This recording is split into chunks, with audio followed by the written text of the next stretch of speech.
We're halfway through Mayor Jim Watson's current term. Congratulations. Thank you. That's nice. Eh? Yeah. No, I think it's gone by relatively quickly, actually. You've had a lot to do, a lot to tackle. A lot of things have happened in the first half.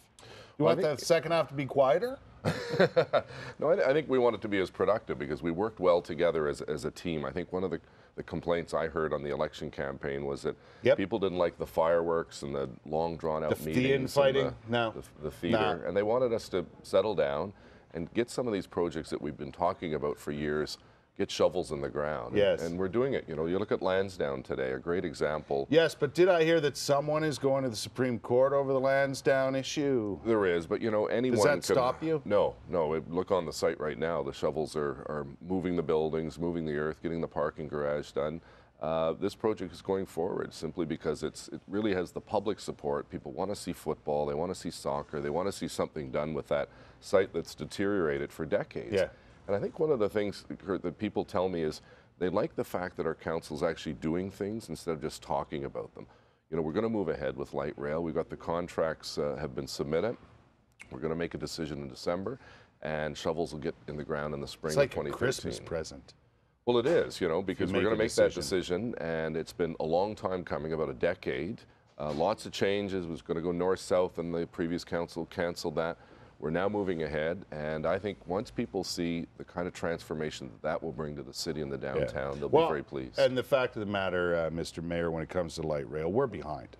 Very much behind other cities in the country. Well, you look at Vancouver. I know. I was out in Vancouver, and that Canada line, you can get it from the airport, go right downtown. I think it was $3.50. It was it's a ridiculous. Beautiful We ride. should have it here. Okay, on to other matters, because tomorrow you introduce your next budget. That's right. Okay, what's in it?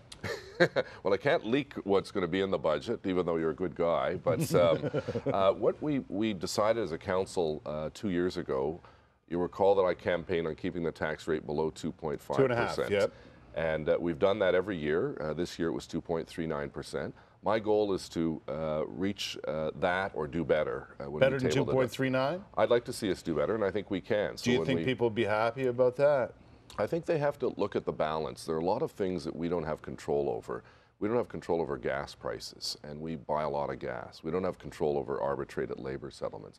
What we do have control over, we've put clamps down so that we control our spending and cut out some of the waste so that we can actually provide the good services. Because I could go and promise a 10% budget cut, but you're going to see a reduction in services. And I think the public have come to expect a certain level of snow plowing and park maintenance and community center programs and so on. Well, if I were you, with the price of gas this week, I'd go fill up every truck right now. But seriously, we do buy gas on the spot market to try to keep the price down. I know you do. Because we buy a lot. One of the things you're going to have to face, Mr. Mayor, is the fact that the provincial government has basically bailed out of some money on social programs. And I know that's something, a hurdle you're going to have to jump at some point. Yeah, there's no question about that. We've got some challenges. You know, the province giveth and they taketh away, because we actually have saved some money in terms of what the province has done in terms of uploading some costs, but they're bringing some costs back on us, and we're going to have to deal with that because these are some of the most vulnerable people in our community.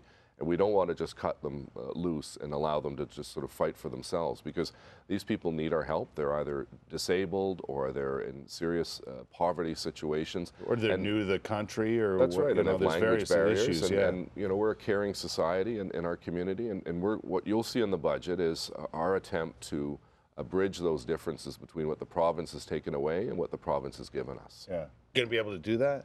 I think we are. It's not going to be a business as usual. What we're trying to do is to get all hands on deck and come up with creative solutions, because at the end of the day, you know, budgets are about setting the priorities for the community. And the community told me, look, don't go through, you know, trying to freeze taxes and go through a slash and burn exercise. People have a certain expectation that they want to turn the tap on and have clean water. They want to make sure that when they're going down a sidewalk, it's properly maintained.